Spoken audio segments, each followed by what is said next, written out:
Hey there, folks. Welcome back to the Overflow. My name is Micah Curtis. I'm Alex Baldwin, here in secret hat location. Yes. And for those who do not know, the Overflow is the show that we do every week, unless there wasn't a podcast that week, which is why there wasn't an Overflow last week, to answer the questions that were either too long to get to or we weren't just unable to get to during the course of the podcasts. And I have to say, I'm in a pretty good mood, because Tool put all of their music on streaming finally. And it has been a good last few days, I will admit it. Sorry, Parabola is like one of the best songs I've ever heard in my lifetime. So that's probably something a lot of people didn't know. I'm a fan of Tool. Then again, it just prog metal is something special, you know? Whether it's Tool or Dream Theater or Mastodon or God, I'm forgetting even a few. Like, there's just something about progressive that is just so unique. Mostly because that's kind of the gimmick.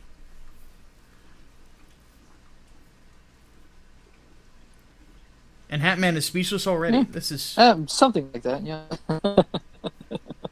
Probably didn't expect me to go that direction. But I really did not. I did not. Then again, Tool is one of those bands where everyone who tells me, yeah, I'm a big fan, I'm like, wait, what? I don't know what it is. I don't know what it is about them. Well, that's the weird thing about it is, like, they seem like such a 90s thing. They really do. Because, like, I remember back in, like, the late 90s, early 2000s, there was always, like, at least 6 kids in my tiny high school that wore Tool shirts, like, all the time. Yeah, I remember that. Yeah, there was always those people who just were obsessed with them. Mm-hmm. And, or wore the shirts just because they were in style in the most alternative style that there could be at the time. Pretty much, yeah. But, I mean, I still remember, like, when my buddy Josh burned a copy of, this is how old it was, burned me a copy of Lateralis, which has since become my favorite album of theirs. But burned Lateralis for me, and I just listened to it over and over and over and over. It was so relaxing, but still such a heavy album. Tool has probably like one of the best bassists you'll ever hear, which is part of the reason I like progressive metal so much. Is like there's always a really, really good bassist somewhere. Whether it's like John Myung in Dream Theater or the bassist from Tool or Brett from Mastodon. You know, they're all almost always ridiculously talented guys. So anyway, let's go ahead and get into it. Enough of me talking music. So, Hatman, go ahead and choose, as you always do, politics or entertainment. Let's see. Do I want to get sad first and happy later? Yeah, let's do that. Let's start with politics. All right, let's go ahead and hit the ones from emails and stuff first. So, Ugly Media 2 says, why do so many celebrities have left-leaning beliefs? I think part of it is the California culture that a lot of them live in. I think if it's not that, and this is something that Jordan Peterson talked about, is that a lot of people who have artistic minds tend to be left-leaning. It's something about, you know, there is this consistent desire for the world to be more than it is. And they seem to fall into that because of it, you know, because they think that they can just kind of will it into existence, you know, which obviously is not the case. Yeah, I think a lot of it has to do with just the insular nature of Hollywood and the culture of shame that goes with, you know, whatever belief systems. I mean, that's why you have, you know, the celebrities that are closet conservatives remain more or less in the closet. The ones that are out and out conservatives, you know about them and the not work that they're getting. Yeah, exactly. You know, they have reputations for being the bad ones, more or less.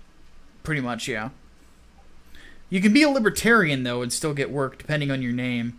I haven't seen Vince Vaughn in a long time. But on the flip side, Kurt Russell still gets work.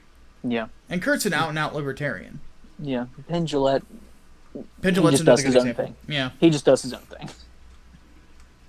I think that I still find it funny that that Penn and Teller's bullshit was on TV for as long as it was, because it was basically the libertarian happy hour. Oh yeah, it got like what 8, 9 seasons. Yeah, it's a great show. By the way, if y'all have never seen that show, go watch that show. Go watch the one on gun control. Actually, that is that one will punch you in the face. Mm-hmm. It's great though. My favorite one was it was an episode. If I remember, it was an episode devoted specifically to socialism, right? Where I'm not taking pie from you. I'm giving pie to me. That I don't know if it's socialism or if it was taxes. I don't think it was socialism. I think that was taxes. Yeah, it was taxes. So, but they were largely talking about socialism. Oh yeah, with absolutely. That. And the fact that they got away with it. Well, that was on Showtime, right? Yes, it was. Yeah. So the fact that they just out and out got away with that for as long as they did was crazy to me. Oh. And then there was the petition to ban water. That was incredible. Oh my god. Penn and Teller are great. Tax episode too. Yeah. Oh man. We've referenced the tax episode so many times. I don't know if anybody ever really knows what we're talking about when we say it. I'm not taking pie from you. I'm giving pie to me. See, I didn't have any pie and you had pie, so I gave pie to me. Oh, goodness. Good show. Good show. Very good show. Penn Jillette, one of those interesting people that very, very, very, very, very open about the fact that he's an atheist. Never denigrates Christians. And is very kind to religious people. Mm-hmm. Which I've always found very interesting from him. I think it all changed, though, for him. There's this video, I think on YouTube, it's just called Penn Jillette Gets a Bible. And he talks about the man who gave it to him. And how he's not against people proselytizing. Because he said, if somebody legitimately thought I was going to get run over by a bus and they tried to stop me, that's not a bad thing. So his debate is whether or not the bus is even there. Yeah. So anyway, good question. Anthony Sinclagrana, I think I pronounced that right, asks, in the event that the Democrats are going to nominate a progressive Democrat, could we see Trump doing what Abraham Lincoln did for his second term and go cross-party, have someone like Tulsi Gabbard be his VP nominee in an attempt to get more of the center-left voters by eliminating the progressive movement by blowing them out in maybe a 70-30 margin or greater? He doesn't need to. No, that wouldn't happen anyway. Yeah, well, yeah. Aside from the fact that it would never happen, he doesn't need to. He's already polling higher than they are. Yeah, and you'd have people from his base turning on him had he gone across the aisle in that regard. Yeah, even if it is something moderate. I mean, there are single issue voters out there that will look at candidates like Tulsi and say, wait a minute, Medicare for all? No, I'm not voting. Yeah, Medicare for all, abortion. Yep, gun control. Yeah, For one thing that people have been mystified lately on is how Trump is starting to win over some of the demographic we talk about of mothers. It's his stance on abortion. Mm-hmm. Not to mention, the more he puts Pence out there, who is better with women than Trump is, people like him even more as well. Pence and Trump have a lot of the same beliefs as to how government should work. The kicker is that they are good cop, bad cop. Mm-hmm. There is a dynamic there that a lot of people don't really understand. Pence is a phenomenal public speaker, and he is a good man, but he has a level of sternness about him. Yeah, he's a big time family man. Yeah, and he can be a scary dude. He's huge, if I remember right. He's like 6'4". I was gonna say 6'2" or 6'3". He could be. He might be bigger than me. He's tall. Yeah, he's a very tall guy. So with him, he's a very imposing person, just like Trump is. Mm-hmm. And it really is this. I remember when he stared down the Venezuelan representative to the United Nations. I'm like, so are you about to get out a 6-shooter Wyatt Earp and blast him in the face? Are you what's about to happen here? He has that sort of Clint Eastwood and Unforgiven stare to him if you take him off. It's pretty cool. But no, nobody would ever want him to dump Pence. Pence is a very good vice president. And if Pence ran for the nomination, which I don't think he will in 2024, even if he did, it would be very hard to beat him. Very hard to beat him in that primary. A lot of people like him. I like his personality. I like his conviction. But I think that sometimes with votes on the Senate, he was a little wishy-washy.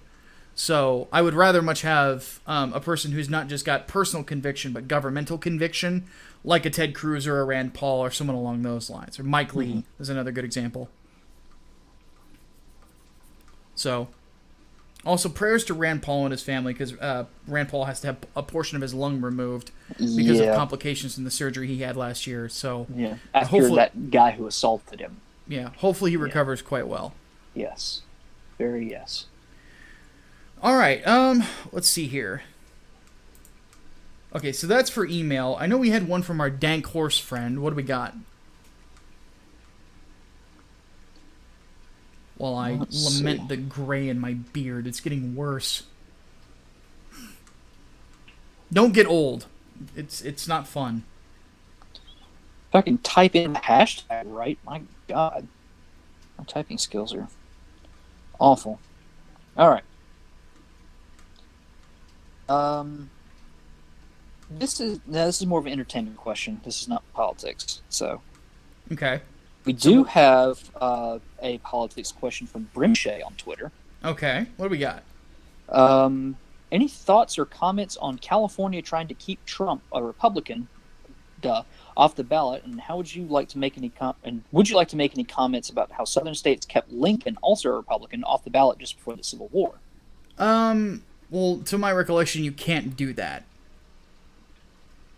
Like, it's against federal law. What California is trying to do is keep somebody off the ballot if they have not publicized their tax returns, which Trump is taking them to court over as of today. Yeah, which they will lose. Yeah, they will absolutely lose. I mean, it's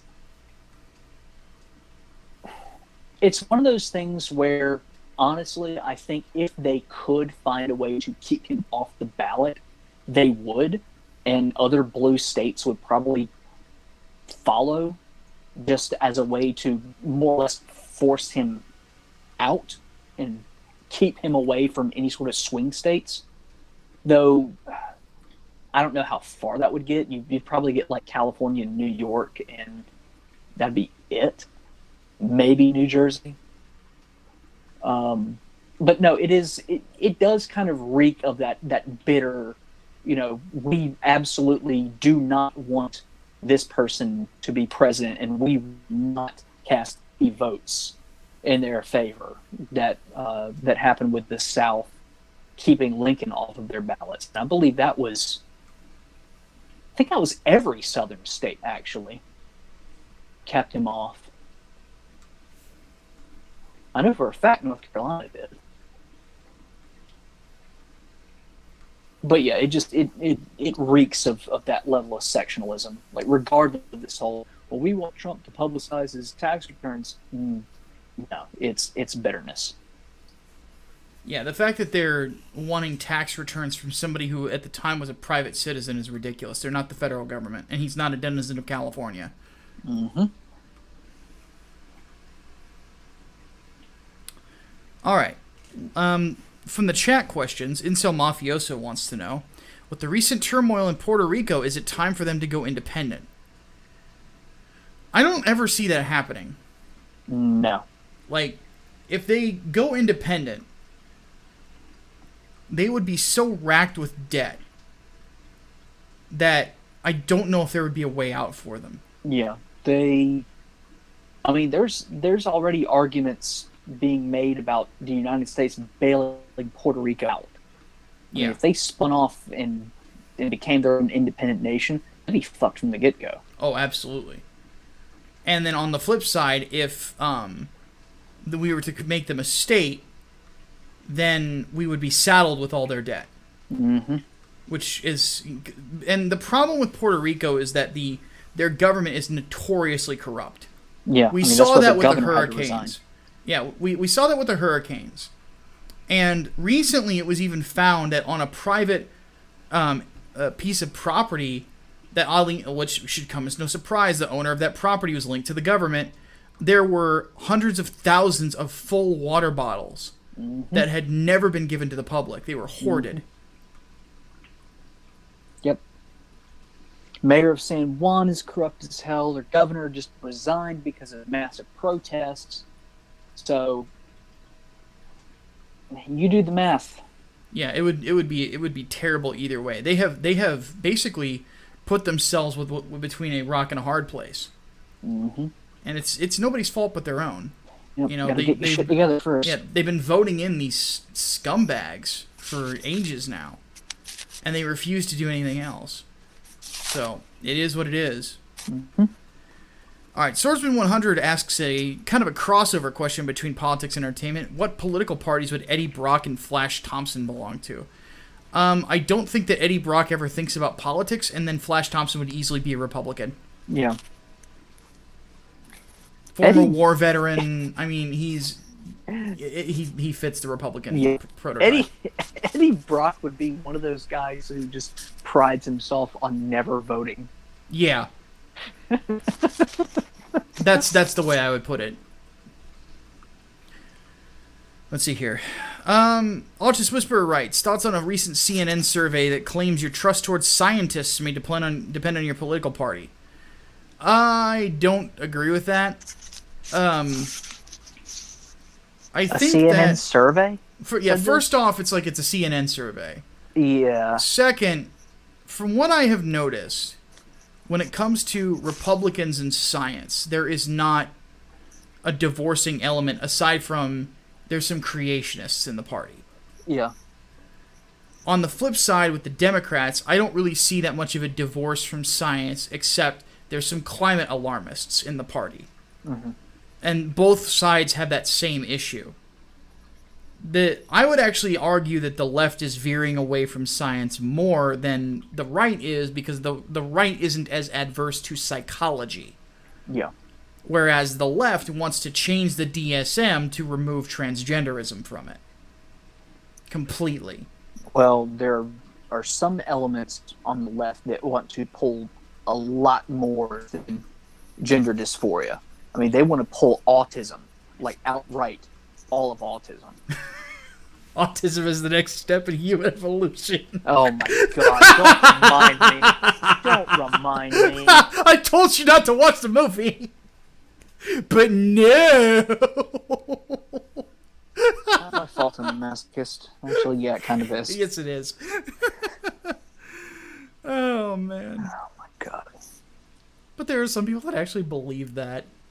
And they're leftists. Yep. So... Oh, God. Remember when Predator was awesome?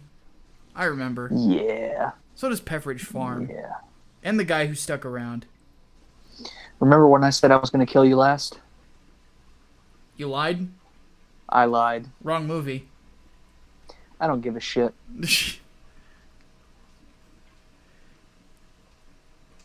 Alright, let's see here. Brian Gilmartin writes, why do you think so many Democrat or left-leaning voters keep falling for the stereotype that all Republican right-wing voters are some sort of bigot or another? Well, less and less people are buying it now. We live in an information age. It's so easy to get your hands on anything you want to see. So, needless to say, though, it's a lie that's been sown for a long time because people abuse other people's trust. And I don't know what it's going to take to change things, but it will take time. Because there was a point, or one thing that I think didn't help was the welfare state. You know, inner cities, or poor people in general, fell for the welfare state. And as such, got just stuck in being poor. And what we see in a lot of inner cities is there's this idea that if you're a Republican, you want to cut benefits, which of course we do. And if you're a Democrat, you don't. And the Democrat lie is that because the Republicans want to cut your benefits, then they're wanting to do it because you're not white. And that's a lot of where it comes to. Because immediately, if you're a black guy or a black girl, you immediately think of grandma who's living off the state because she's old, and that's how she gets her medicine. And you don't want grandma to lose her medicine, and this other guy apparently does, so he's a racist prick. That's the line of logic. Now, it's not sensible whatsoever. It's not based in truth, but that's what it is. So the big thing is that, and this is something that I've been saying for a long time, is that up until recently, Republicans have largely said, or have basically given up on trying to win the black vote, which is not a race thing. It's just they don't think that they have the methods of competing with what the Democrats are selling, so they don't even try. Yeah, it's sort of an unsung thing. It's not like there was this grand poobah meeting with Mitch McConnell where he's like, "Well, I think that Turtle, we should not really worry about the inner city so much, Turtle." I don't think that's what happened. I think that what happened is that there was just this dismay within the Republican Party, but we all, so let's just keep pumping out more Thomas Sowell stuff into people's ears and hope more black people listen. That doesn't work. People are going to hate on me for this. I like what Candace Owens is doing when it comes to this sort of thing. I like that she's reaching out to black people and talking to them about these issues. She's going out and having the discussion with other people from the community, and it's working. That's what between that and Walk Away have been pretty big boons for the younger generations, not millennials, but more for thing. Yeah, Blexit as well.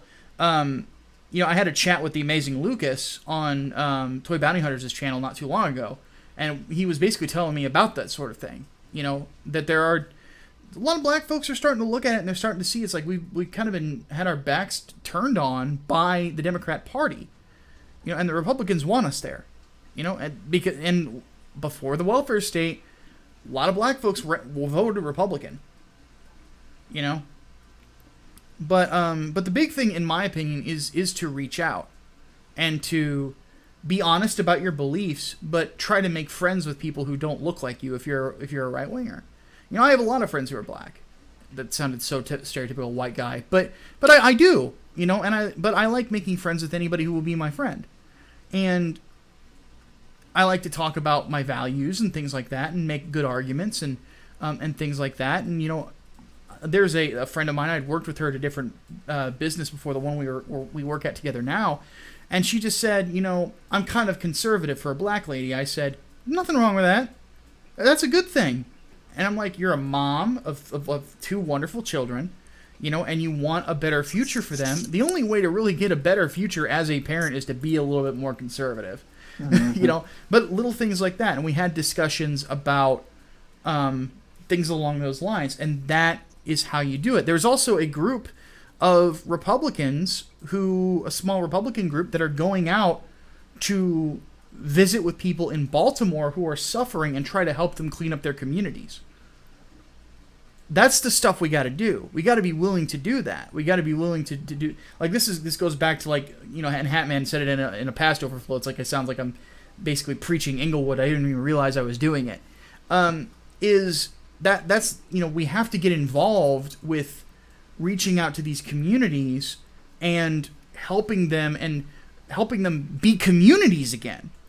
Not where you can feel like you can safely walk down the street again. And a lot of it has to do with cleaning up the streets with getting all the trash out of there and making people feel safe to walk down the road again. I sometimes wonder what would happen if there was like volunteer security services in places like Chicago, where people who are more wealthy would pay security officers to protect people, or things along those lines. Like that's the sort of thing I wonder sometimes. Mm-hmm. I would worry that it would somehow turn into escalation, but it's there's a solution there. I know that there's a solution there. We are not in an impossible scenario with this. Yeah. And I don't think that it all requires government either, to be honest with you. No. There There was a dude who was trying to rally a bunch of Trump supporters to clean up a lot of the major cities, Baltimore being the most. Yeah, that's what I was talking about. They did it. Yeah, they went to Baltimore and did it, and people were like, "Have they done it already?" Yeah, it's already that was happened. planned for this weekend. Oh, yeah, okay. it's they're probably gonna do it again, but they were like, the community was super happy to see them. They didn't care what skin color they were. All they cared about is these people want to help us. They see what we're going through and they want to help. And sometimes that's all you need to win somebody's heart, is to show them you do care, because they are people, and that's enough. There's an old Japanese proverb: one kind word can warm 3 winter months. You know, the right word at the right time, I have seen prevent people from killing themselves. Mm-hmm. You know, I have too. It's that little bit of kindness that we could choose to give and steer people away from this bear trap called government, that I think could make the world a difference. You know, it's just about that little decision. And if you don't have the gumption to go, help people who do, and you can still make a difference that way. You know, like one of my favorite stories is this old lady. She lived in this tiny house that was already paid off. You know, kids, from myself included, from the community would like mow her lawn for her, or just come by and visit, feed her cats, whatever, you know. And one day when she passed away, my dad said, "You don't know she was rich, right?" And I'm like, "What?" And he goes, "Yeah, she was incredibly wealthy because her husband was a stockbroker. And she took the funds that he left behind and lived in this tiny little house that was enough for her, and she gave what extra money she had to missionaries every single month." And I'm like, holy crap. When he told me the amount, it was ridiculous. That about sounds like a parable right there. Yeah, but that's the interesting thing about it. It takes a village. You know, and I hate that Hillary Clinton is the one who said that, but there's some truth to it. You know, that it takes the willingness to get up off your ass and do something. Or if you can't, enable the people who can, and you will make a difference. You know? It's not just one guy who has to go out there. There's always a bunch of other people lifting him up. Do you think Martin Luther King Jr. did what he did alone? No way, man. No freaking way. All right, let's move on. Let's see here. So Kale Bach wants to know, why do people seem to misrepresent people with arguments that are going back to pre-New Deal America and wanting to merge church and state? Because it's an easy scare. Yeah. Yep. You know, you'll see people like Alexandria Ocasio-Cortez and others say things like that, and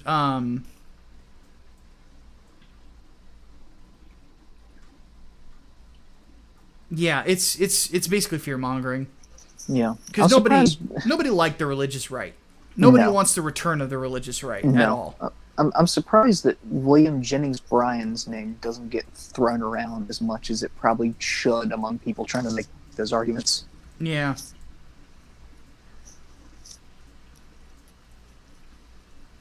But no, it's scaremongering. Yeah, pretty much. Like usual. You know, The Handmaid's Tale. Oh no! The Handmaid's Tale! We're already there, man. I wasn't aware that we lived in Iran, but, you know, whatever. Yeah. I just gotta...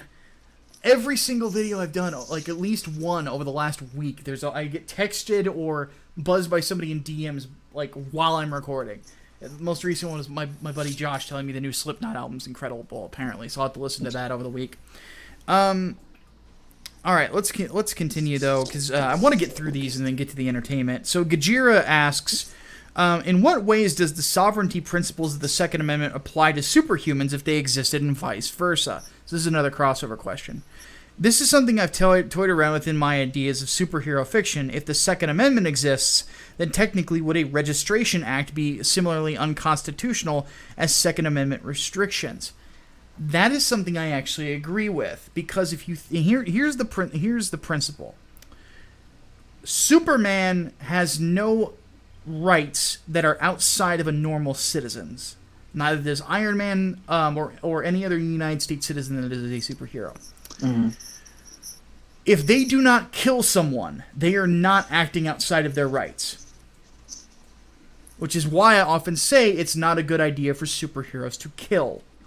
Mm-hmm. And why is that, you might ask? Well, if they kill someone and it's not in self-defense, what have they done? What are the three rights you have to consider? Life, liberty, and property.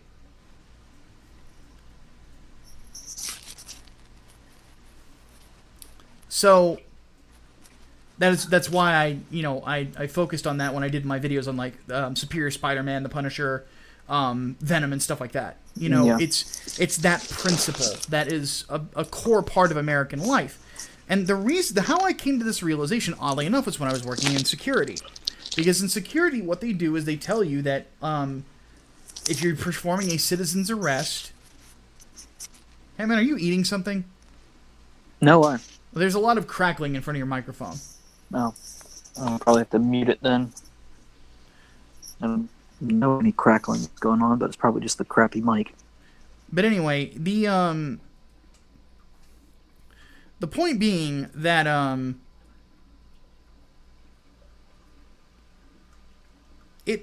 it borders on infringement, things like civil war, because you're saying that you can only use your right to defend someone else with certain in certain circumstances.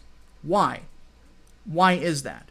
Which is why Captain America brings up that great point in the Civil War film. Is we would be underneath people who have agendas. What if their agenda wants to send us somewhere we don't want to go, or keep us from going somewhere we do want to go? That's the big thing about it. The government is not something that can be trusted like that because the government has an agenda. So yeah, it's a registration act, in my opinion, would be unconstitutional. And yeah, I think that the Second Amendment is a good argument for it.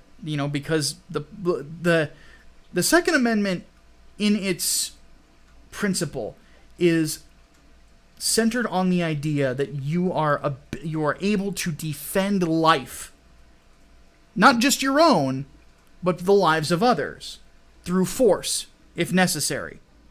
That's why, as a security guard, when I was one, if somebody was... the only time that I could act physically upon someone is if they are threatening life, liberty, or property. That's exactly how I was taught. Because those are the three things that most crimes are, going to include. So if somebody's trying to kill someone, I can physically intervene. Somebody's trying to destroy property, so I can physically intervene. Somebody's trying to kidnap somebody, I can physically intervene. Things along those lines. And I had to do that on occasion. So, anything I missed, Hatman? I was going to say I don't know if I would chalk superpowers up to like Second Amendment protection, but as far as a registration act, that violate the Fourth Amendment in my mind. Okay, expand. I would consider the unmasking of superheroes where their identity or their secret identity is paramount to their ability to operate a unreasonable search and seizure. Interesting.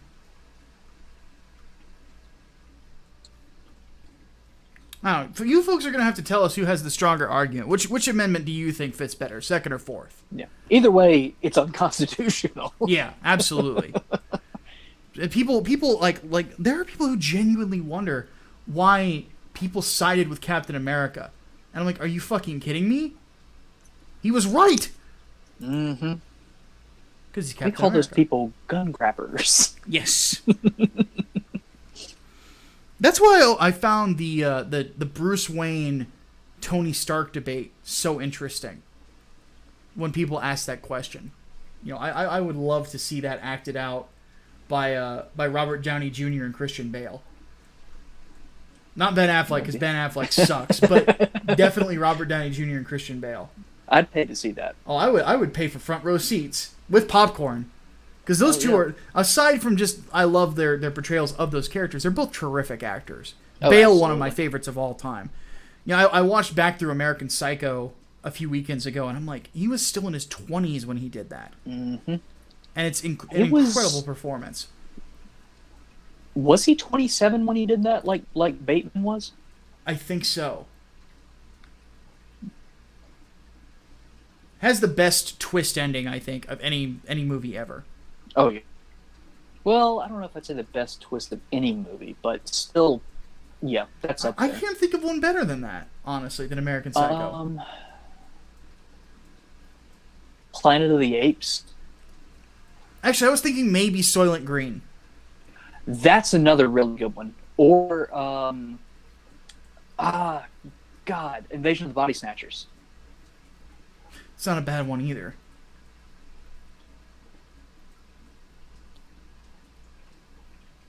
Which one's your favorite? Yeah, let us know that too. In the comments. I want to. Yeah, definitely. I want to know everybody's favorite twist ending. Yeah. All right, let's get to entertainment. We had one from the Dank one. The Dank Horse has a long one. Oh boy. All right. All right. Ears are prepared. Hit me. All right. So, after seeing so many in Comicsgate get wrapped up in the same bullshit that killed Gamergate, it's one of these questions. I'm starting to wonder if these movements are inherently doomed to eat themselves. It seems like once a movement transitions from being a mere banner for like-minded fans to rally behind into a full-blown community, that it inevitably descends into stupid drama as figureheads jockey for power and their fans start to factionalize. Eventually, everyone loses sight of the goal and the movement, for all intents and purposes, dies. Obviously, Comicsgate is distinct from Gamergate in that it actually has a positive creative element, and I think that does give it a leg up. However, given all of its other similarities to Gamergate, I can't help but wonder if creators would be better off not directly associating themselves with Comicsgate as a community, lest we all get trapped in a whirlpool of e-drama and culture war BS and forget about the whole making comics great again part. Mm-hmm. So that's an interesting observation. I agree with parts of it. I think that because of that positive element, Comicsgate is largely getting past a lot of its drama. Yes, I would say so. Because keep in mind this whole factionalization of Gamergate, this was constant. I mean, everything was united for a couple of months, and then it started to split apart. From people saying, well, I'd much prefer being on the Chans, fuck Reddit. I would much prefer being on Reddit, fuck the Chans. Screw both of you. I'm going to be on Twitter and just post the hashtag all the time. And then you have board takeovers, and then don't get me started about frickin' GG Revolt. That was God. Insanity. And then a bunch of those guys ended up, oddly enough, becoming part of the alt-right. Yeah, and one of them ended up killing his dad, Seattle for Truth. Yep. If you remember him. But yeah, Gamergate kind of ate itself, but Gamergate also didn't have a goal in mind. It was ethics and games journalism, but no one really wanted to talk about what that meant. No one had a win-con. Comicsgate didn't really have much of a win-con in the same sense, but there was still more of a goal to make comics for people who want to read comics instead of for people who want to read political smut. Yeah, and let's put that into perspective, because I talk about the waves of Comicsgate all the time, and there has been drama along the way, but it oftentimes gets squashed. The big one when wave, and it's all oddly enough happens when the waves happen. So wave 1 into wave 2. Wave 2 is when Ethan came in. And out Cyberfrog. Cyberfrog's huge. All these other creators start getting involved too. And then, it starts with Jawbreakers, really. And then it moves into Cyberfrog. Because Cyberfrog was even bigger than Jawbreakers was. Which is crazy when you think about it. Then, my boy does Iron Sights with Canalis. That's a pretty big one too. That one, I think, hit over $100,000. And there's other stuff I know on for Graveyard Shift is another big one. John Malin. Lone Star. And Red Rooster. And the thing about it is that from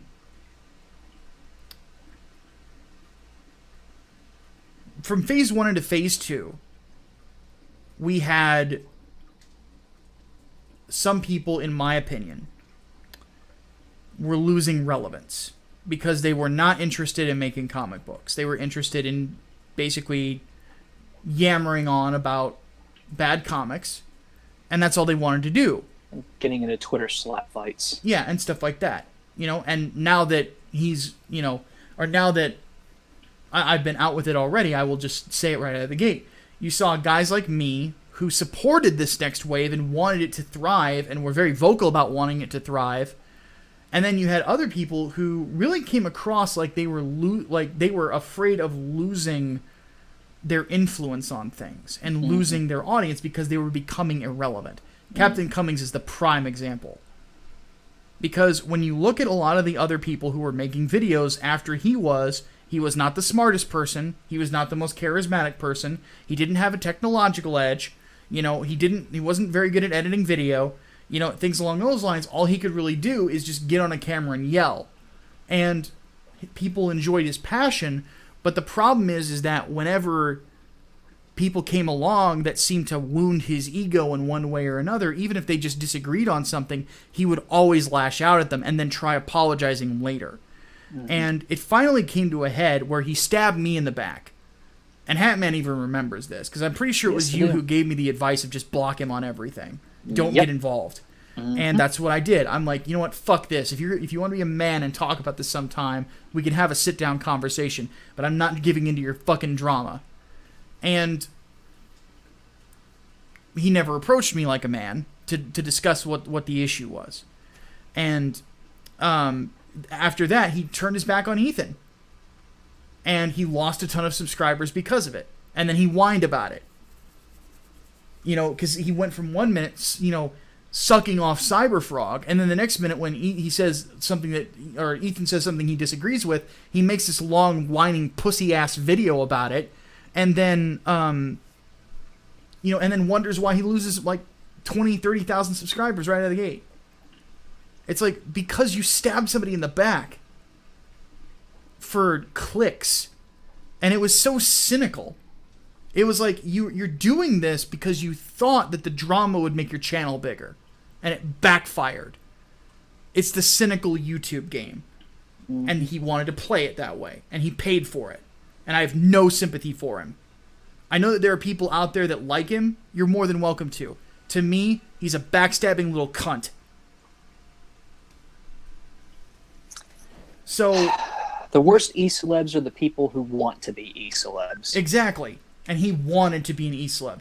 He thought Comic Skate was his way to stardom. It wasn't, and it never will be, Phil. Sorry, kid. You need to grow up. And I hope you do. I hope you do.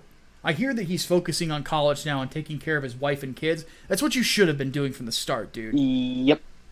I know from experience. Yeah, you don't let real life get pushed to the side while internet drama dominates. Yeah. Because there was a point where he was like, oh, I'm auctioning off my comics now to pay for stuff for my wife and kid. I'm like, you should have never gotten to that point. I'm sorry, I sound very cold, but I have no sympathy for him. Well, better late than never. Yeah. No sympathy at all. If you were friends with him, I'm not going to say choose him or me. Be friends with whoever you want. I don't like him. And I never will. But that's wave 1 into wave 2. Wave 2 into wave 3 is this war campaign shit. But it's dying down pretty quickly. People are going off into their own corners, which is what they should be doing. Mm-hmm. And basically the thought is that, we're going to just focus on comics. And if you're going to do your gay ops or what the fuck ever you're doing, do it away from everyone else. Make it your own thing. Don't do it in anyone else's name. Yeah. Because people don't support that, But there's a lot of people in War Campaign who didn't participate in that sort of shit. And I'm not going to label them for that. And I told people in War Campaign that were getting pissy with me for my stance against things along those lines. I'm like, if you didn't do it, I got nothing against you. I don't, these fucking bullshit labels, War Campaign, cherries, shut the fuck, I don't care. You have a name. What is your name? That's who I care about. I don't care about all this other, whatever, emojis you want to have on your frickin' campaign, on your frickin' Twitter avatar. That's fine. Who are you? Would you like to buy a comic? That's it. It's that fucking simple. That's going to be wave 3 and forward. But this is basically going to be the guide for us. It is that positive element that moves us forward constantly, because that's what we care about the most is comic books. We want to put out good comic books, and anything that doesn't put out good comic books is not worth our time. And that is going to be the mantra going forward. And I think that was the unifying part of this particular phase, is we are about comic books. That's it. Anything else that is not comic book oriented, we don't care. We don't, because that's not what we're here for. That was a problem with Gamergate. And this is why I constantly say, and people get pissy at me about this, Gamergate failed. It failed. For the most part, yeah. It didn't create an alternative. It tried to prop up alternatives like Niche Gamer and Tech Raptor. Niche Gamer is doing pretty well. Tech Raptor ended up surviving after they turned on their fans and former writers. Which, again, fuck you, Rutledge, for that one. How many knives do I have in my back? Enough that you still remember who stuck each one, I guess. You don't forget. I think maybe that's the reason Ethan and I have so much in common whenever we talk, is we've both been knifed in the back so many times. But anyway, the big thing about both, though, is that solidified my statement of the internet is where broken people come to try and reinvent themselves. The problem is that you can't reinvent yourself if you're already busted up. It's not going to happen. Reinvention comes with change, not putting a mask on. And that's the mistake that everybody makes. These people probably are jackasses in real life, too. They're probably complete and total scumbags or losers. These people who pull these bullshits and tricks, as people like to say.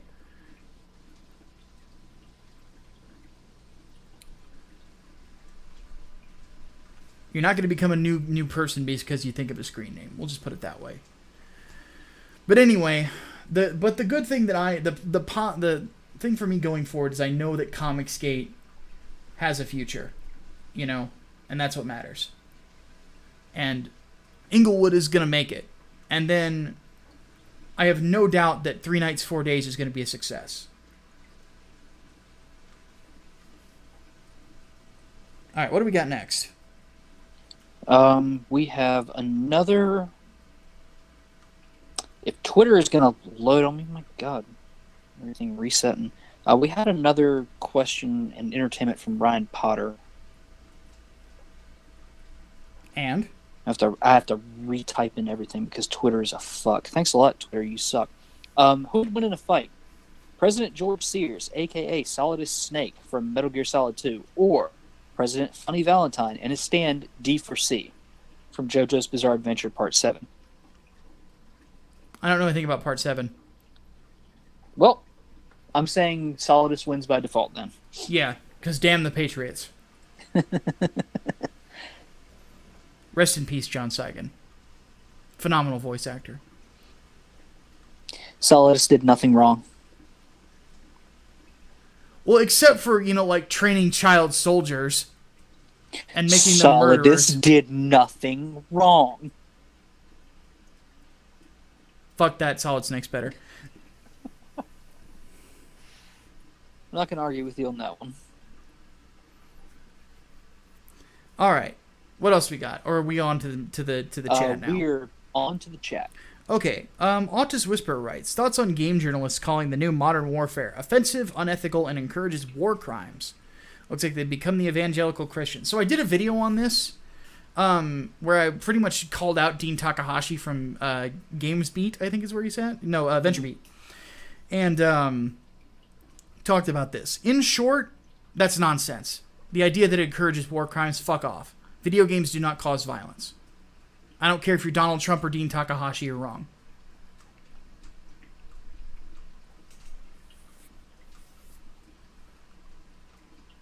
Yeah, it's 90s nonsense brought back again. Yeah. Doom Guy did not inspire Columbine. Fuck off. No. Doom Guy inspires me to go into hell and kill Satan. Not quite the same. Rip and tear. Anyway, next question. Micah Clark writes, how should I write an action scene? Often when I think of an action scene and write it down, I don't think the words justify what I imagined.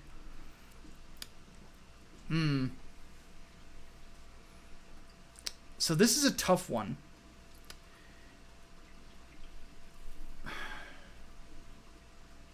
The way that because I am a comic book writer, I have a distinct advantage of my medium being quasi-visual. It obviously relies on my scripting, and as Brian will tell you, it's very easy for him to draw based off of a script by me. I don't know... This is the problem with me in giving writing advice, is some parts of it I can break down for you as to why it works, but there's some things... I maintain that I don't mean to sound like an arrogant prick, but I maintain that I am a virtuoso when it comes to writing. The reason I maintain that is I've always had a natural affinity for it. Mm-hmm. So it's very hard for me to describe how some things work. It's just the way my brain works. It's like a directorial mind, almost. Yeah. If you, at least when comics, and speaking as, an editor, I can tell you right now, your writing style resembles that of a film director. You know exactly the kind of shot that you want, where you want people placed, what you want them doing, emotions you want them to express, all that stuff. It's not so horribly detailed that there's absolutely no room for creative interpretation at all, but there is enough of a guide rail there where you can hand it off to any artist and you're going to get 90% the same panel every time. Yeah. The panels on the Indiegogo right now of it are about 90% of how I put it together. There's only a few slight differences. Like one of them is that Brian has given Elijah a signature kick that I did not give him. I wanted his signature kick to be a ducking right roundhouse kick. Brian has switched it to a spinning heel kick instead, and the heel kick is that much more visually appealing because you're spinning. Everybody likes spinning shit, because people when they're mixed martial arts fans, they think back to Terry Edom versus Edson Barboza, where he just flattened him with a spinning heel kick, and he's out. He was literally fencer's pose from the impact initially. That's an insane amount of power. But anyway, what I like, the one thing that helps me is if I am unsure how a sequence of strikes will work, I will act them out on my heavy bag, just to make sure that it makes sense. Like when I was doing the as we're calling it, the prequel story in Englewood, is I had the sequence where the main character was weaving under a shot and then hits the guy with a body jab, and I'm like, well, what would he do to follow up if he's at close range? So I just kind of put myself in that position against my heavy bag, and I'm like, well, there's a couple things I could do here. I could do an upward elbow strike to the chin, but that's very risky. Or I could just do an uppercut. And so basically it was just bam, bam, and it worked. It worked perfect. So that is one thing I would say, is don't be afraid to get up and act it out of how you see things, and think while you're doing it how this would work. That is one technique that does work for me. But a lot of fight scenes, I don't have to do that. I can just and then have something for you. Another thing, if you're writing I don't know if you're making a book or a comic book or whatever, with a fight scene in a book, don't be afraid to use more words. In a comic book, don't be afraid to use a lot of panels, and make sure that, like I've said in the video that I put out on Brian Michael Bendis, I do what I call the nine panel break. And what the 9-panel break is, it's exactly what it sounds like. It's panel, panel, panel, panel, panel, panel, panel, panel, panel. But it flows from panel to panel in a way that you can basically, if you close your eyes and you think of what you just read, you can see the fight play out in your brain. And it has a sense of motion to it. It also helps that Brian's art has a great sense of motion to it as well. So it will play out, and you'll be like, "Oh my God, this is incredible!" Like, and you get this sense of how the fight flows. I do that in this. I do it in Project Lazarus. I do it in 3 Nights as well. So, and Three Nights is a very action-heavy book too. But anyway, how to put this?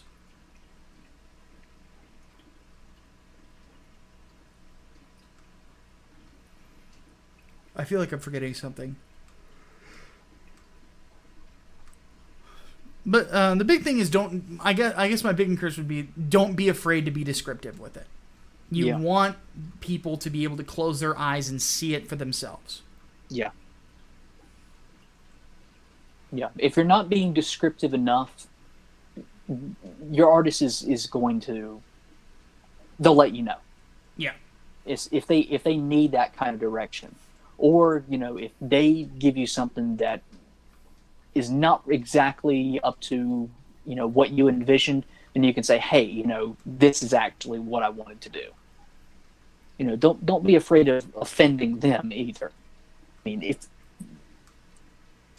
it's about finding the right person to work with too. Yeah. My advice, just teamwork. Yeah. My advice with artists, be prepared for divas. Yeah. Like, that is the one thing. Brian is not, by the way. Let me say this. Brian is not a diva. Brian is very easy to work with. He's very humble by nature. I will not name the other artists, but some have been divas with me, and I do not put up with it. Well, it's like that among a lot of people. I mean, there's some folks that I have edited things for that absolutely will not accept any sort of suggestion whatsoever. I mean, be it changing around words or adding more description or cutting description or even, the term I like to use a lot, trimming the fat. They will not take it because they think that if I'm suggesting anything like that, I'm saying they're a shitty writer. And I'm not. Yeah, exactly. Editing is part of the process. You have to have the attitude of basically you're being refined by someone. Exactly. Iron sharpens iron. And I had to tell that to an artist I've been working with lately. Because I work with a team. One member of that team made some alterations. And he went into this long diatribe. I'm not going to say who it was. But he went into kind of this long diatribe on me. And I'm just like, look. I've worked with 4 artists so far on these books that I'm doing. This is the first time I've had to have this conversation with somebody about an alteration getting made by somebody else to address an issue that needs to be addressed and you're not willing to address it. And because I plan on paying this person, I'm like, you're doing this for money. I'm the guy paying you for the job. Do what I say, or I'll find someone else. But sometimes you have to put your foot down with artists, and that's one thing I don't like about the job sometimes, is whenever I have to do that. I hate saying to somebody, I'm paying you to do this, get to fucking work. I think it's kind of mean-spirited, but sometimes it's what you have to do to get them in line and get them to understand that if they don't get in line, this book doesn't happen. So. And then nobody gets paid. Yeah, exactly. But it also helps that I used to manage a company. So I've dealt with divas before. And I became very, very good at dealing with divas. All right, so this will be an interesting one to close us out on. Incel Mafioso writes, thoughts on the Black Widow writer not interested in canon that is discriminatory to her value system, doesn't like glamorization of guns, violence, anything fun, etc. You're writing a spy movie, bitch. Not only are you writing a spy movie, but you're writing Black Widow. Yeah. Someone who does not really have any superpowers, therefore has to rely on guns and other lethal weapons. Like, what did you think was going to happen? It is... She's not going to tweet somebody to death, for God's sake. Yeah, that sort of thing does not work. But this is what's really getting me, like, why this next phase of Marvel is sounding worse. This deal is getting worse all the time. You know, to quote Lando, you know, they're constantly hiring these diversity police for these series, and then are wondering why fans are getting pissed off. Taika Waititi, or however you pronounce his name, was saying it's like, oh, F your lore, I'm just going to do what I want with it. It's like, all right, well, then I won't watch Thor Love and Thunder. I wasn't planning on it immediately, but now I really don't want to see it.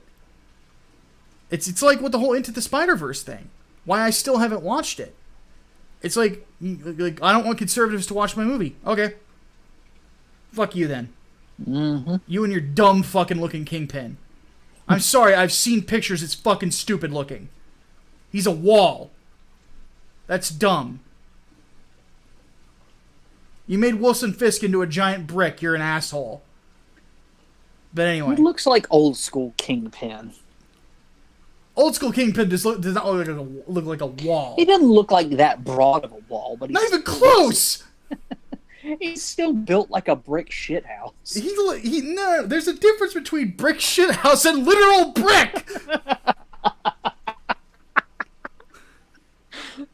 That's like the meme of Adam Driver from the Last Jedi, where he's where they would Photoshop him into being the monolith from 2009: A Space Odyssey or 2001: Space Odyssey. I'm putting the Vanilla Gorilla seal of disapproval on a brick now. I love the Kingpin. I look like the Kingpin. Do not fuck with the Kingpin, alright? Seriously, he looks like shit. But in all seriousness though, this is what's ticking me off. It's like you're writing a franchise. You're going into a job with an expectation. Mm-hmm. It's like going into working directly underneath Gordon Ramsay to learn from Gordon Ramsay and say, oh, I'm just going to make grilled cheese. Mm-hmm. The problem is you don't have a Gordon Ramsay above you that you're a fucking donut if you fuck up. Yeah. What are you? An idiot sandwich.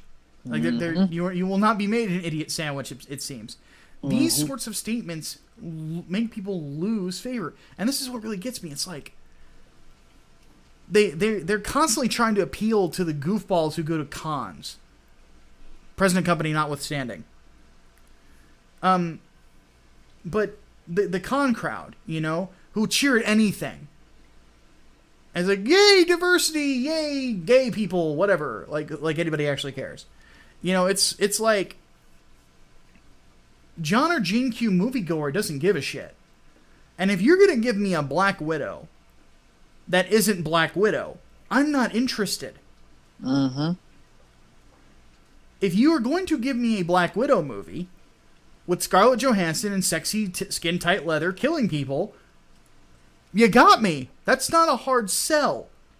But if you're going to not make her a spy or agent of S.H.I.E.L.D., and you don't like guns, and you don't like action, or anything along these lines, I wonder why you're here. It's like a vegetarian working at a slaughterhouse. Or a Muslim working at a bacon factory or something. Mm-hmm. It makes no sense.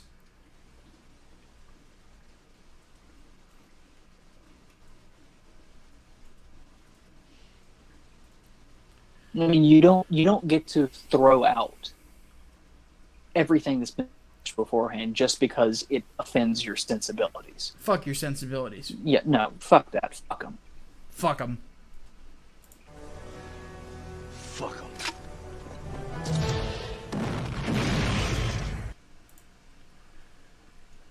Yeah, so that's my thoughts on that. Like, how... Doesn't work. Don't expect to make money. And I'm really hoping that whenever we get past this phase in Marvel, that the next phase is like Kevin Feige going and begging Robert Downey Jr. and Chris Evans with a bag of money, please come back! We need you! Because they probably will. Though again, I'm saying Tom Holland, Rocket Pack, ride him into the sun. Spider-Man did better than Captain Marvel. All you really need is a Sinister Six movie or a really good Norman Osborn. I still say bring back Willem Dafoe. I'm trying to think here. Or do Spider-Man and Venom versus Carnage. That'll make Avengers money. Oh, hell yes. Yeah, even if you did a half-assed adaptation of Maximum Carnage, it'd make a shit ton of money. Oh yeah, absolutely. Well, Maximum Carnage would be a good way to like bring in some of the like street level heroes from the Netflix series that people could probably get behind. You know, like they were still canon. Like, well, and that's the thing. Well, yeah, and that's the problem. But you know, you could recanonize them, I suppose. Like, but that would be a good excuse to bring in Daredevil and Iron Fist and Luke Cage. Mm-hmm. Jessica can stay at home, but like that would be pretty cool. Instead of, because Captain America was in the original, you can't bring him back. Iron Fist was in it though. You could bring him in there. You know, I guess you could bring Sam Wilson in there if need be, but it wouldn't be the same. No, not really. I say that because who are all the players in Maximum Carnage on the hero side? You have Spider-Man and Venom, obviously. You have Morbius the Living Vampire, Black Cat, Captain America, Firestar. I'm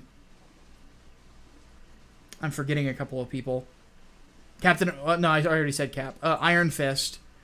And I think that's about it on the hero side.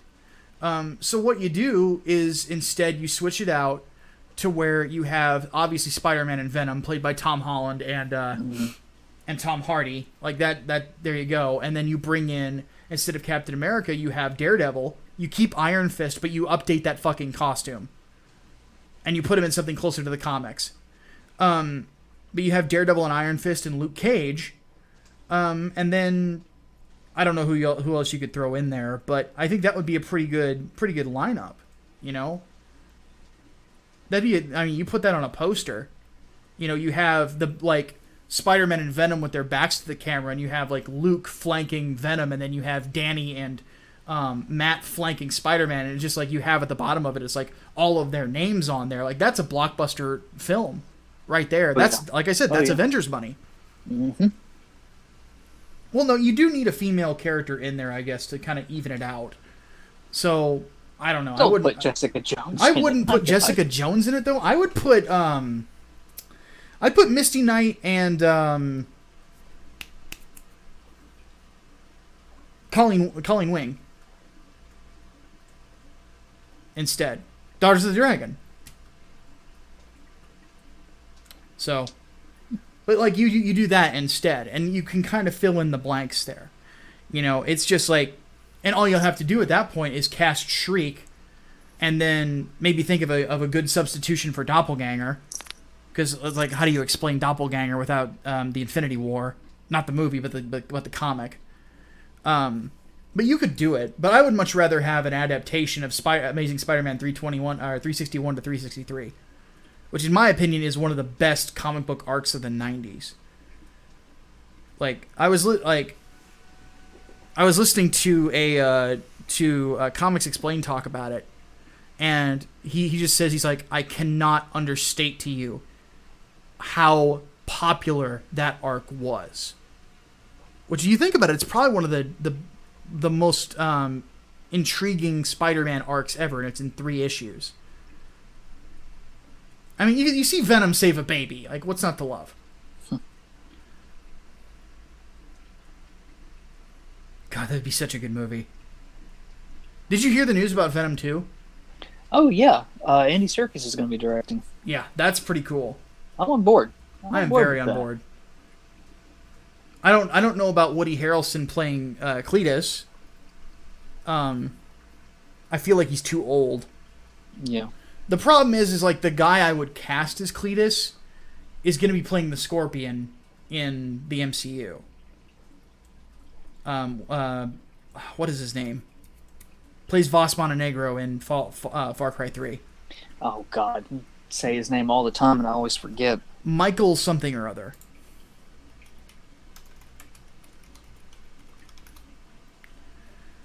Madsen? No. Mondo. Michael Mondo. Michael Mondo would have been a perfect Cletus Cassidy. I would say either him or because he played somebody similar in American Psycho, Christian Bale. Christian Bale would be a fucking insane Cletus Cassidy. I just think of the scene in American Psycho of him running down the hall with the chainsaw.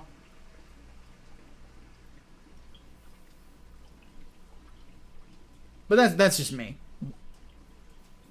Hey man, who would you cast as Cletus Cassidy? Jackie Earle Haley. I've mentioned his name before. See, I would much rather have Jackie if we were gonna replace Norman Osborn. Him as Norman.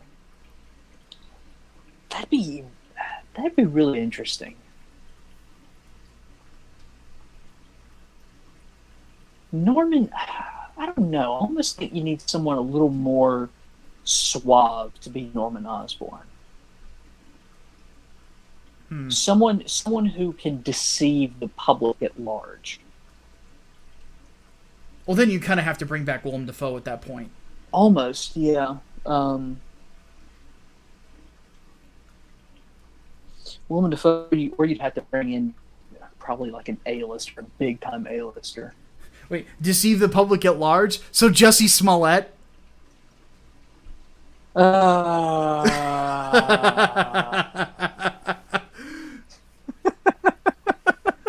no, in all seriousness, though, actually, yeah, that would actually thoughts.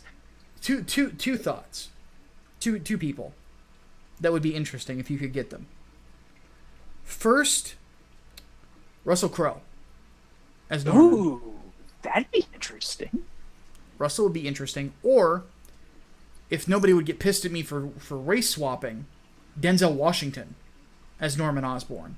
Can Denzel play a villain, though? Even better question. Because yeah, he's got like smooth operator down, but I'm just thinking. Oh yeah, American Gangster. Yeah, you got that. Yeah. I don't know if I see him as.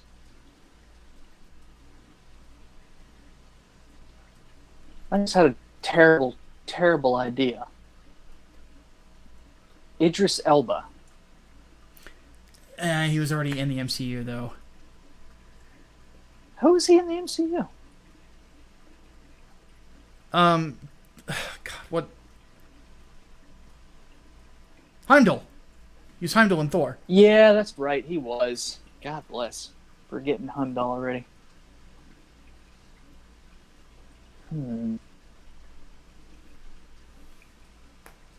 Because Idris can play a really great villain. Stringer Bell, anyone? Yes. Nah, I don't think.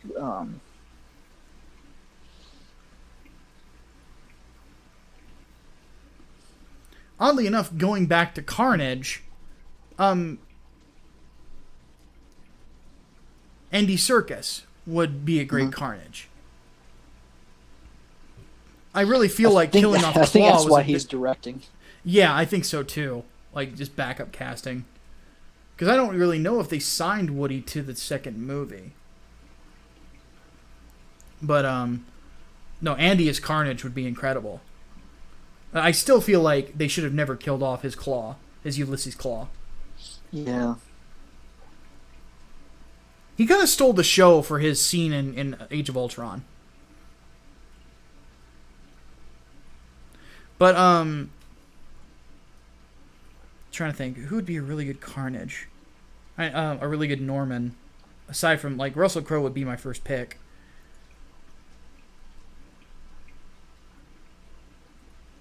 Here's the kicker for me.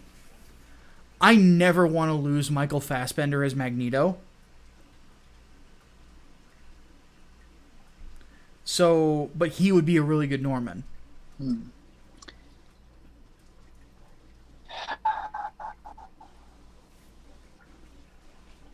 I don't think it would work very well, but just thinking of gargoyles, Jonathan Frakes, David Xanatos as Norman Osborn.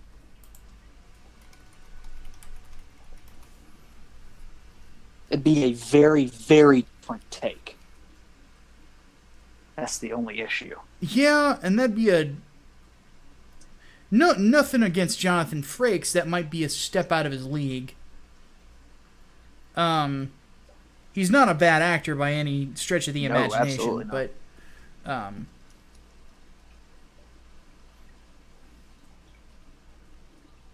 it's unfortunate that Edward Norton will never come back to the MCU. He'd be another good pick for it.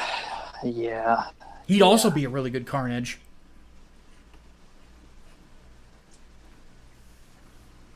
Brad Pitt would make a good Norman Osborn, I think. It'd be a little bit of a different take. It'd be more cocky. A little bit less on edge. You could do... No, I almost think Leo... No, because you can't do a younger Harry... You have to do a Harry Osborn the same age as Peter at this point. Yeah. So maybe Leo. But, Leonardo DiCaprio would be an interesting take, but I would much rather have him be like an Iron Man villain. I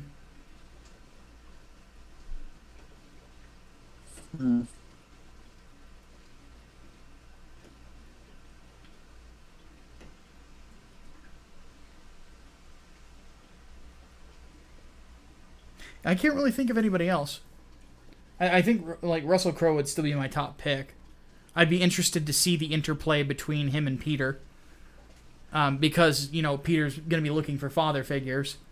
On the flip side, though, Russell wouldn't make a bad Reed Richards either. There's a candidate, John Krasinski, be Reed Richards. I'm just not for it at all. John Krasinski? Yeah. As in Jim from The Office. I do not think that would work at all. John has the look of Reed. But not the temperament. No, you need somebody a little bit more with an inquisitive mind.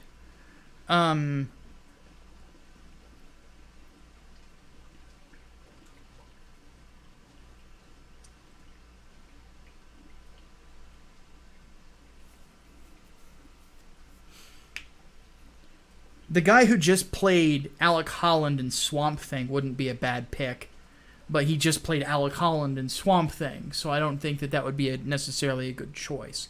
I don't think he'd want to be typecast. Mm-hmm. I don't know. I just want Michael Chiklis to return as Ben Grimm. Yes, please. He's the only person from those films that I would like to return in that specific role. But then again, you would have, because he's as old as he is, you would have to cast a Reed as old as he is as well, which would age everyone up. I would much rather have Reed in his 40s or in his late 30s, something like that, mid to late 30s. Which makes it even more challenging because you have to get somebody my age. So basically, cast me for Ben Grimm. I already look like him. I can already do the accent, too. That ain't hard. Gee, Micah, sound like a Jew from Brooklyn. That ain't difficult. You don't have to put in a freaking mouthpiece for that.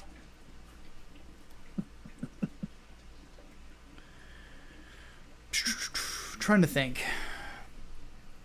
Before we take off, though, actually, my whole thought, I was actually thinking about this earlier. You know what I was reading beforehand? What's that? Miracle Man. Really? I was just in the mood for Alan Moore. I don't know why. And I read the arc where Kid Miracle Man gets loose. which is, for those who do not know, it's right before Olympus, which is the end of the Alan Moore arc, or the Alan Moore run. And it is possibly one of the most violent and disgusting comics you'll ever read. But it is so... It sells the thread of a supervillain more so than any other comic book I've ever seen, I think. Of the horrors that he can bring.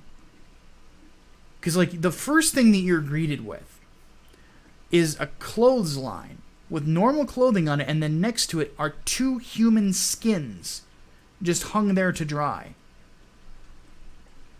And it only goes downhill from there. Miracle Man would be a great show to have, I would think. That'd be something, like, if HBO wants to get in on that action. And not suck at it, like with Watchmen. Yeah. Yeah, I think that's where it would go. Yeah, I think the Game of Thrones guys, if they were focused on it, could do a really, really good, like, 12-episode Miracle Man series. Because that's a deconstruction of the superhero genre that goes in a different direction. That goes in imagining how vile someone can get.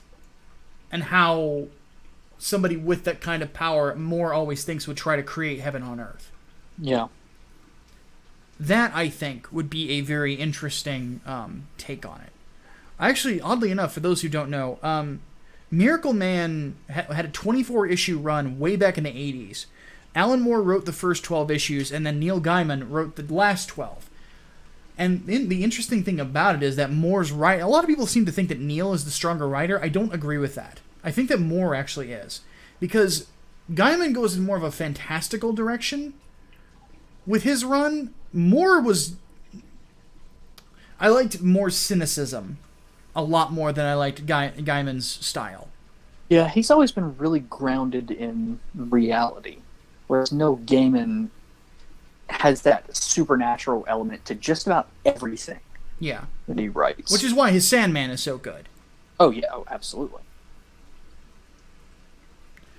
And I think that, like, to close this out, I think that that's part of the reason as to why I'm so disappointed that Swamp Thing was canceled, is because it could have led into that sort of supernatural DC Vertigo stuff that people really enjoy. Like more Swamp Thing, obviously, but Sandman, because some of the characters that are in Sandman, the Crow specifically, is, for those who don't, I won't spoil who it is, but the Dreamer's Crow is a character from the Swamp Thing mythos. So, and then of course you have the Phantom Stranger, the Blue Devil, Madame Xanadu. I feel like I'm forgetting people. Obviously, Abby Arcane. Yeah, go back and watch that podcast if you want the whole rundown. Yeah, and I clipped it just into a channel on my main channel as well. All right, folks, we are going to go ahead and close shop for the evening. If you haven't already, please go ahead and back Englewood. At the time of this recording, we're almost at $6,000 total of our $7,000 goal. We're like $6 short. Yeah, like literally $6 short is driving me crazy. And yeah, other than that, we're gonna go ahead and take off. $7 short, but yeah. Anyway, my name is Micah Curtis, your favorite vanilla gorilla. And I'm Alex Baldwin. This Hatman will now go get some food. Sounds like a plan. We'll see you guys next time. Deus Volt. Deus Volt.